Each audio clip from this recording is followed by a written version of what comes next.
अगर आप पीएचडी के पेपर में 100% नंबर हासिल करना चाहते हैं, तो आपको इस टारगेट पेपर को मुकम्मल फॉलो करना होगा, क्योंकि जिसने इसे मुकम्मल फॉलो कर लिया तो उसके 100% नंबर गारंटी के साथ आने वाले हैं।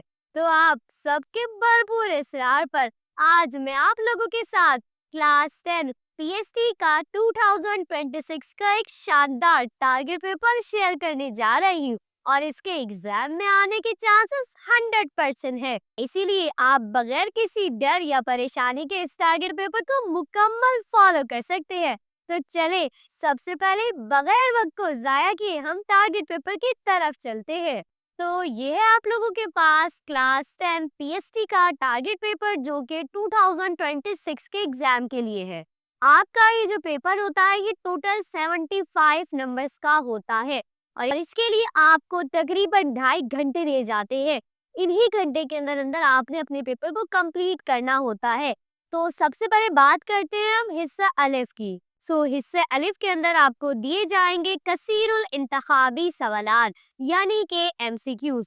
और यहाँ पर आपके पास सवाल नंबर 1 में भी यही लिखा गया है कि मुंदरज झेल में से हर एक के लिए दुरुस्त जवाब मुंतखब कीजिए। तो यहाँ पर आपको एमसीक्यूज दिए जाएंगे और आपने उनके लिए करेक्ट ऑप्शन को चूज करना है। अच्छा, अब सवाल ये पैदा होता है कि एमसीक्यूज जो है वो दिए कितने जाएंगे। नोट, हिस्सा अलिफ 15 एमसीक्यूज पर मुश्तमिल होगा, हर एक के लिए दुरुस्त जवाब मुंतखब करें। तो यहाँ पर आपको दिए जाएंगे टोटल 15 एमसीक्यूज और यहाँ पर टोटल हिस्सा अलिफ भी है 15 ही नंबर्स का, यानी कि आपके पास हर एक एमसीक्यूज होगा 1 नंबर का। तो देखिए ये तो आपके पास बिल्कुल आराम से 15 नंबर आ जाएंगे। अगर आप एमसीक्यूज की अच्छी तैयारी करके जाते हैं तो 15 नंबर तो मैं कह रही हूँ आप लोगों को मुफ्त में मिल जाने हैं। सही है, तो आराम से 15 नंबर तो आ गए आपके पास। ठीक है, क्योंकि यहाँ पे हर एमसीक्यूज 1 नंबर का है, तो यहाँ पर आपने बिल्कुल भी एमसीक्यूज के अंदर गलती नहीं करनी है, क्योंकि एक गलती करेंगे 1 नंबर कट जाएगा। अगर सारा सही लिख कर आएंगे सारे एमसीक्यूज तो पूरे के पूरे 15 नंबर आपको मिल जाएंगे। ठीक है, तो अब बात करते हैं कि आपने एमसीक्यूज की तैयारी करनी कहाँ से है। सबसे पहले आपने एमसीक्यूज की तैयारी करनी है पास्ट पेपर से। जी हाँ, 10 ईयर आप लोगों ने लाजमी बाय करनी है और 10 ईयर के अंदर जो भी एमसीक्यूज आए हुए हैं पीएचडी से रिलेटेड आपने उन सब की लाजमी तौर पर तैयारी करके जानी है। ठीक है, क्योंकि ज्यादातर पीएचडी के पेपर में ऐसा होता है कि रिपीटेड एमसीक्यूज बहुत ज्यादा होते हैं। मैं सिर्फ पीएचडी की बात कर रही हूँ। ओके, तो अच्छे खासे एमसीक्यूज आपको वही नजर आएंगे पीएचडी के पेपर में जो कि 10 ईयर में आपको मिलेंगे। इसके अलावा सेकंड काम आपने क्या करना है, अगर आपके पास पीएचडी के नोट्स है तो नोट्स के अंदर भी काफी सारे एमसीक्यूज दिए जाते हैं, आपने उनकी भी लाजमी तैयारी करके जानी है। इसके अलावा वही बात है कि आप जितने ज्यादा एमसीक्यूज की प्रैक्टिस करेंगे उतना ज्यादा आपके लिए आसानी होगी। जैसे कहते हैं जितना गुड़ डालोगे उतना मीठा होगा। तो जहां से कहीं से आपको एमसीक्यूज मिलते हैं, आपके स्कूल से या फिर मुख्तलिफ कोचिंग के पेपर से आपको एमसीक्यूज मिलते हैं, तो बस आप उनकी प्रैक्टिस करें। मतलब ये कह सकते हैं कि अगर आप ज्यादा से ज्यादा एमसीक्यूज की प्रैक्टिस करने की कोशिश करें, क्योंकि इससे ये होगा कि जब आप पेपर में बैठेंगे तो आपको सारे के सारे एमसीक्यूज आ रहे होंगे और आप बहुत ही आसानी के साथ 15 नंबर हासिल कर लेंगे। ठीक है, अब जरा हम बात करते हैं हिस्सा बे की।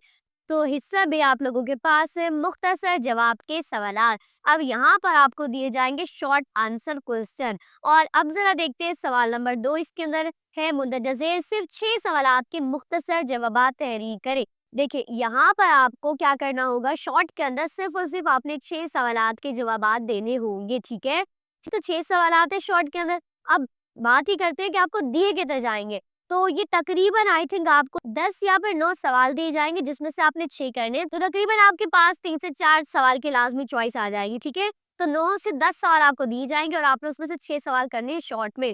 और आपके पास पूरा का पूरा हिस्सा बे होता है 30 नंबर का, यानी कि अगर हम एवरेज लगाए 6 शॉर्ट सवाल करने हैं और हर सवाल आपके पास होगा 5 नंबर का। तो हर सवाल को आपने अटेम्प्ट करके आना है, क्योंकि आपके पास एक सवाल जो है 5 नंबर का है।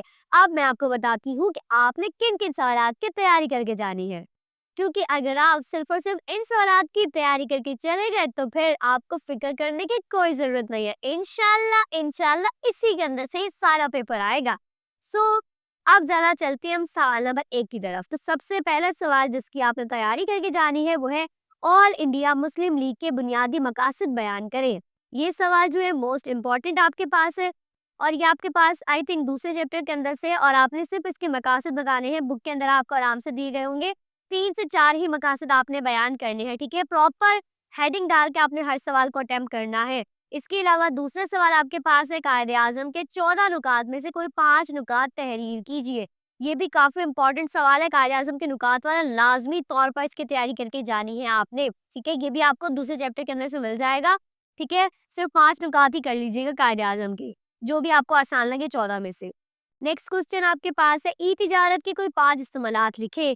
नेज़ दो कौमी नज़रिए से क्या मुराद है? सबसे पहले तो आपने ई-तिजारत के लिखने हैं कोई 5 इस्तेमालात, साथ में आपने 2 कौमी नज़रिए की भी वज़ाहत करनी है, ठीक है? छोटे-छोटे सवाल हैं, ज़रा-ज़रा से, ठीक है? अच्छे से इनकी तैयारी करके जाइएगा। अच्छा, अब ना एक बात, यहाँ पे 5 इस्तेमालात लिखा हुआ है, क्यों? क्योंकि हर सवाल 5 नंबर का है ना, तो तकरीबन आप 5 पॉइंट लिखेंगे, तो 1 पॉइंट आपका 1 नंबर का होगा। तो कोई भी इस तरह का सवाल है जिसमें इस्तेमालात हो, तो तकरीबन आपने 5 इस्तेमालात लाज़मी लिखने होंगे, ठीक है? अब नेक्स्ट क्वेश्चन की बात करते हैं, जो कि आपके पास है, पाकिस्तान की कोई 4 दरामदी और बरामदी अशिया के नाम तहरीर करें।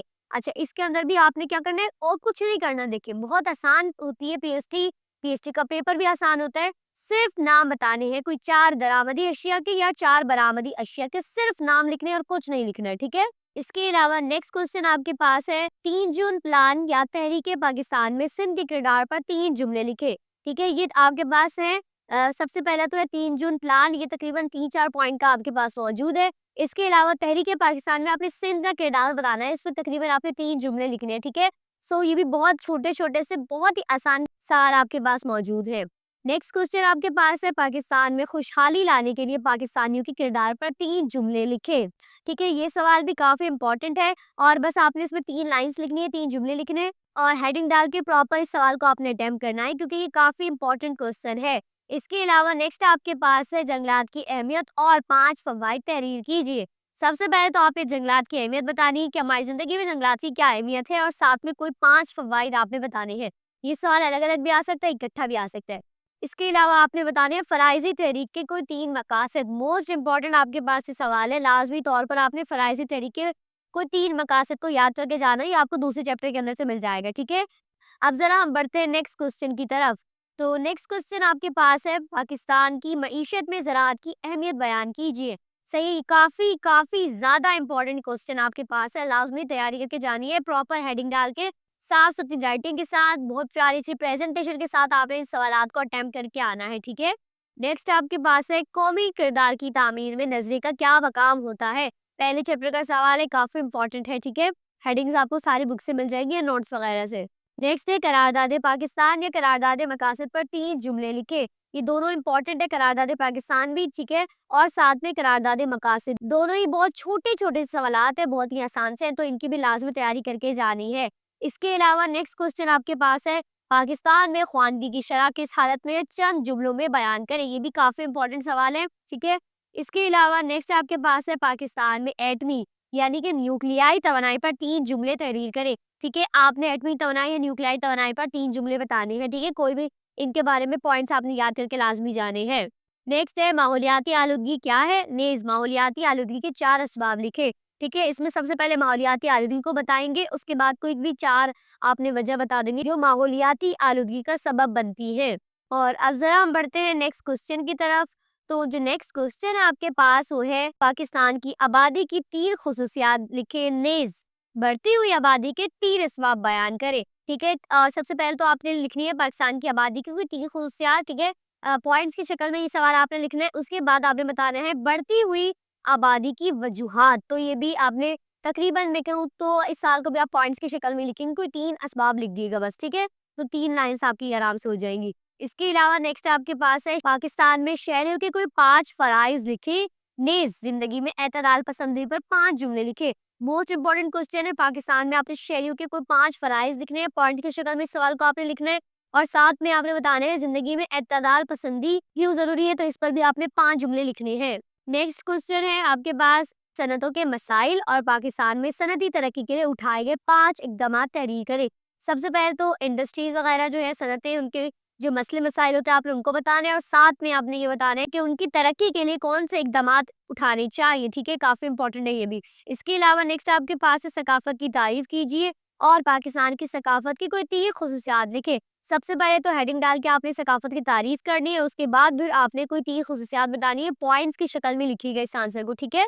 इसके अलावा आपके पास जो नेक्स्ट क्वेश्चन है वो है पाकिस्तान की किसी एक इलाकाई ज़बान की अहमियत बयान कीजिए। नेज़ तालीम आमा के लिए हुकूमत की कोई 3 इक़दामात लिखें। ये क्वेश्चन भी काफ़ी इंपॉर्टेंट है। सबसे पहले पाकिस्तान की किसी भी एक इलाकाई ज़बान आपने ले लेनी है, उसकी अहमियत बतानी है। साथ में तालीम आमा के लिए आपने बताना है कि हुकूमत के कोई भी सिर्फ 3 इक़दामात बताने हैं। तो बस छोटे-छोटे से सवाल आपके पास है। अगर आप एक दिन में तकरीबन मैं कहूँ 5 सवाल भी याद करेंगे शॉर्ट में, तो 20 सवाल तो ये आपके पास टोटल है। तो यानी कि तकरीबन 4 दिन में आपके आसानी से सवालात याद हो जाएँगे आपको, ठीक है?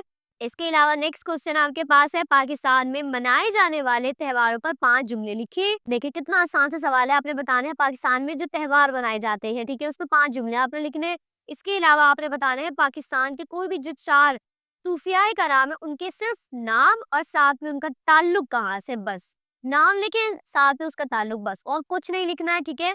बहुत आसान सा सवाल है, बहुत ही आसानी से आपको याद हो जाना है।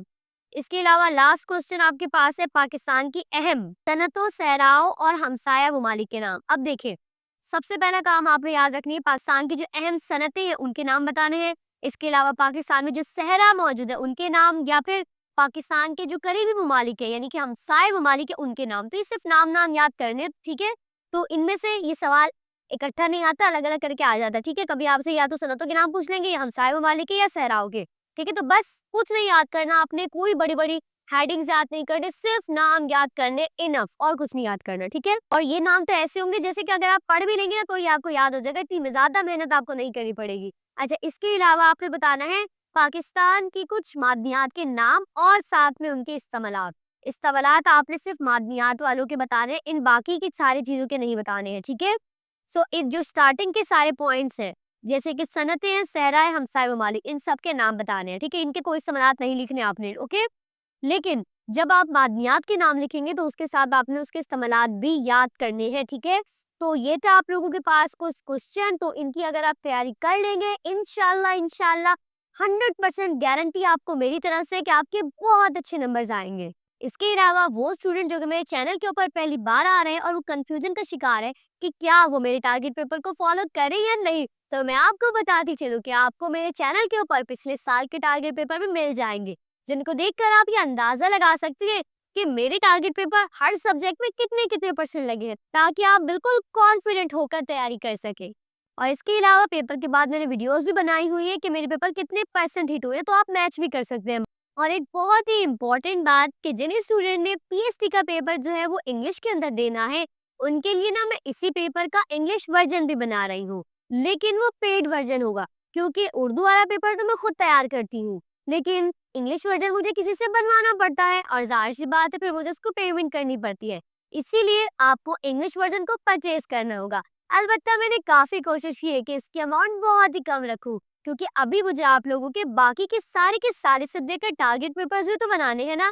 तो अगर आप लोग इंग्लिश वर्जन परचेज करना चाहते हैं तो फिर मुझे इंस्टाग्राम पर मैसेज कर दीजिए। लिंक आपको डिस्क्रिप्शन में मिल जाएगा या मैं कमेंट पिन कर दूंगी। और अब जरा हम चलते हैं लॉन्ग क्वेश्चन की तरफ। तो ये है आप लोगों के पास हिस्सा जीन, जिसके अंदर आपको दिए जाएंगे तफसीली जवाब के सवालात, ठीक है? और आप लोगों के पास पूरा का पूरा हिस्सा जीन होता है टोटल 30 नंबर का। जी हाँ, शॉर्ट जो था वो भी सारे 30 नंबर का था, और जो आपके पास ये जो लॉन्ग का पोर्शन है ये भी आप लोगों के पास 30 नंबर का है। तो 60 नंबर तो आपके पास यही हो जाएंगे शॉर्ट और लॉन्ग के। बाकी 15 नंबर के एमसीक्यूज है, तो कुल मिला के आपके पास हो जाएंगे 75 नंबर, ठीक है? सो बहुत आसानी के साथ आप इन नंबर को हासिल कर सकते हैं। अब जरा बात करते हैं हिस्सा जीन की।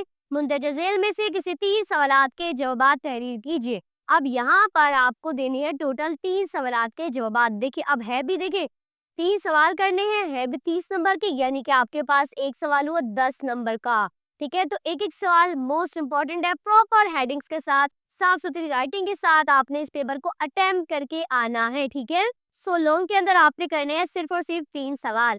तो सबसे पहले हम सवालात की बात करते हैं। सबसे पहला सवाल आपके पास है बहैसियत कौमी ज़बान उर्दू की अहमियत बयान कीजिए। काफ़ी इंपॉर्टेंट ये क्वेश्चन है आप लोगों के पास, इसकी लाजमी तैयारी करके जानी है। नेक्स्ट आपके पास है 1973 के आइन के अहम नुकात तहरीर करें। ये सवाल भी काफ़ी इंपॉर्टेंट है, शॉर्ट में भी आ सकता है और लॉन्ग के अंदर भी आ सकते हैं, ठीक है? सो आपने इनके 1973 के जो अहम नुकात है आपको आपके बुक से या नोट से बआसानी मिल जाएंगे, ठीक है? इसके अलावा नेक्स्ट क्वेश्चन आपके पास है पाकिस्तान के अहम ज़राई मसाइल क्या हैं? और इन मसाइल को हल करने के लिए इक़दामात तहरीर करें। अब आपने पाकिस्तान के कुछ अहम ज़रई मसाइल को बयान करना है और साथ में उनको हल करने के लिए इक़दामात भी बताने हैं। ये सवाल भी मोस्ट इम्पॉर्टेंट है, शॉर्ट में भी आ सकता है, लॉन्ग में भी आ सकता है, लेकिन जो सवाल मैंने लॉन्ग के अंदर रखे हैं वो मोस्ट इम्पॉर्टेंट ज़्यादातर लॉन्ग के लिए ही है, लेकिन अगर नहीं आए बिल्कुल तो शॉर्ट पे लाज़मी आ जाएँगे, ठीक है? बहरहाल आप तो तैयारी लॉन्ग के हिसाब से करेंगे, ठीक है? नेक्स्ट है पाकिस्तान में फ़नी और पेशा वराना तालीम की अहमियत बयान करें। काफ़ी इंपॉर्टेंट क्वेश्चन है, आपने इनकी लाज़मी तैयारी करके जानी है, प्रॉपर हेडिंग्स डाल के इन लॉन्ग क्वेश्चन को अटेम्प्ट करिए क्योंकि एक सवाल 10 नंबर का है, ठीक है? इसके अलावा नेक्स्ट आपके पास है पाकिस्तान में तालीम के मैदान में इंफॉर्मेशन टेक्नोलॉजी के क्या मकासद है। अब आपने बताना है इंफॉर्मेशन टेक्नोलॉजी यानी कि आईटी के मकासद बताने हैं। काफ़ी इंपॉर्टेंट क्वेश्चन है और मौजूदा दौर के अंदर चल भी काफ़ी रहा है, तो लाजमी इसकी भी तैयारी आपने करके जानी क्योंकि मेरे ख्याल में मोस्ट इंपॉर्टेंट है ये, तो अच्छे तरीके से तैयारी करके जाएगा इसकी, ठीक है? अब जरा बढ़ते हैं हम नेक्स्ट क्वेश्चन की तरफ जो कि आपके पास है फलाही रियासत से क्या मुराद है? एक इस्लामी फलाही रियासत का तस्वुर बयान करें। काफ़ी इंपॉर्टेंट क्वेश्चन है, मोस्ट इम्पॉर्टेंट है, ठीक है? काफ़ी ज़्यादा इंपॉर्टेंट है, इसकी आपने अच्छे से तैयारी करके जानी है। इसके अलावा नेक्स्ट क्वेश्चन आपके पास है नज़ीर से आप क्या समझते हैं? इसकी अहमियत कायद-ए-आज़म और अल्लामा इकबाल के मरफूदात की रोशनी में वाज़ेह कीजिए। ये भी अब की दफ़ा काफ़ी इंपॉर्टेंट है, आपने कायद-ए-आज़म और अल्लामा इकबाल के इरशादात याद करने हैं, ठीक है? जो कि नज़्र पाकिस्तान के बारे में उनके हैं। पहले चैप्टर का ही सवाल है, ठीक है? सो काफ़ी इंपॉर्टेंट है, इसके अंदर आपको ज़्यादातर कोटेशंस लिखनी होगी, तो मतलब जो कायद-ए-आज़म ने कहे गए अल्फाज हैं, सो उनको आप थोड़ा-सा ना मतलब पेज के बीच में सेंटर में लिखिएगा और ब्लैक पेन से आपने उन कोटेशंस को लिखना है, ठीक है? इससे अच्छा इंप्रेशन पड़ता है चेकर पे। इसके अलावा नेक्स्ट क्वेश्चन आपके पास है कायद-ए-आज़म के किरदार की वो नुमायाँ सिफ़ात वाज़ेह कीजिए जो उन्हें दूसरों के लिए नमूना बनाती है, ठीक है? ये आपके पास तकरीबन दूसरे चैप्टर का सवाल है और ये भी काफ़ी इंपॉर्टेंट है, ठीक है? और इनमें भी आपने प्रॉपर हेडिंग्स डालकर ही इन सवाल को अटेम्प्ट करना है। बहरहाल आप शॉर्ट करेंगे या आप लॉन्ग करेंगे, आपने हेडिंग हर हाल में डालनी है, ठीक है? क्योंकि हेडिंग के बगैर तो आपने काम नहीं करना, बड़ी क्लास में आप लोग आ चुके हैं, ठीक है? और सेकंड काम, हेडिंग को कभी भी आपने पॉइंटर से नहीं डालना है बल्कि कट मार्कर का आपने इस्तेमाल करना है, क्योंकि मैंने देखा है काफ़ी सारे स्टूडेंट ऐसे जो अभी तक पॉइंटर का इस्तेमाल करते हैं हेडिंग्स के लिए, तो आप लोगों ने ऐसा नहीं करना है, प्रॉपर कट मार्कर का इस्तेमाल करना है, साफ-सुथरी हेडिंग डालिए, ना ही बहुत बड़ी हेडिंग, ना ही बहुत छोटी हेडिंग। जो एक लाइन होती है आपकी हेडिंग उसके अंदर ही होनी चाहिए, ना कि लाइन से बाहर हो या 2-2 लाइनों पे आप लिखें, तो ऐसा नहीं करना। एक लाइन है, उसी लाइन के अंदर ही आपने उस हेडिंग को लिखना है, लेकिन साफ-सुथरा सा, ठीक है? इसके अलावा आपके पास नेक्स्ट क्वेश्चन है किसी एक पर नोट लिखें। अब यहाँ पर ना आपको एग्जाम में दिए जाएंगे टोटल 3 टॉपिक्स और आपने किसी एक टॉपिक के ऊपर नोट लिखना होगा, ठीक है? सो आपने तैयारी किस-किस की करके जानी है? पहला है जमहूरियत के उसूल बयान करें, ठीक है? पहले चैप्टर का सवाल है, आपने लाज़मी तौर पर इसकी तैयारी करके जानी है। इसके अलावा है शाह वलीउल्लाह की तहरीर जो कि इस साल यानी कि 2026 के लिए मोस्ट इम्पोर्टेंट है, तो आपने इसकी भी अच्छे तरीके से प्रिपरेशन करके जानी है, दूसरे चैप्टर का ही, ठीक है? इसके अलावा नेक्स्ट क्वेश्चन आपके पास है मशरिकी पाकिस्तान की अलहदगी के असबाब। ये जो है ये सवाल आई थिंक तीसरे चैप्टर का है, तो आपने इसकी भी तैयारी करके जानी है कि मशरिकी पाकिस्तान जो है वो मगरबी पाकिस्तान से क्यों अलहदा हुआ और इनकी वजूहात वगैरह या असबाब वगैरह क्या है, ठीक है? तो बुक वगैरह से नोट्स आराम से मिल जाएगा आपको, ठीक है? इसके अलावा लास्ट आपके पास है पाकिस्तान में खातून मुहतसिब का किरदार बयान करें। ये सवाल आपका आई थिंक चैप्टर नंबर 13 का लास्ट चैप्टर का काफ़ी ज़्यादा इंपॉर्टेंट है। इसकी भी आपने अच्छे तरीके से तैयारी करके जानी है। छोटा सा ही है लेकिन काफ़ी इंपॉर्टेंट है, ठीक है? तो इसकी भी अच्छे तरीके से तैयारी करके जानी है। तो ये था आप लोगों के पास पूरा का पूरा टारगेट पेपर, ठीक है? जो कि था पीएसटी के लिए। तो उम्मीद करती हूँ कि टारगेट पेपर अच्छे से आपको समझ में आ गया होगा। और अगर अब आप लोग चाहते हैं कि मैं जल्द से जल्द बाकी के सारे सब्जेक्ट के टारगेट पेपर जल्द से जल्द अपलोड करूँ, तो मुझे इस वीडियो के ऊपर बहुत अच्छा सा रिस्पॉन्स चाहिए। जल्दी से लाइक, कमेंट, शेयर, सब्सक्राइब करना तो बिल्कुल नहीं भूलें, जो कि अक्सर आप लोग भूल जाते हैं, क्योंकि अगर मुझे इस वीडियो पे अच्छा रिस्पॉन्स आएगा तभी मैं नेक्स्ट टारगेट पेपर्स को जल्दी अपलोड करूँगी, ठीक है?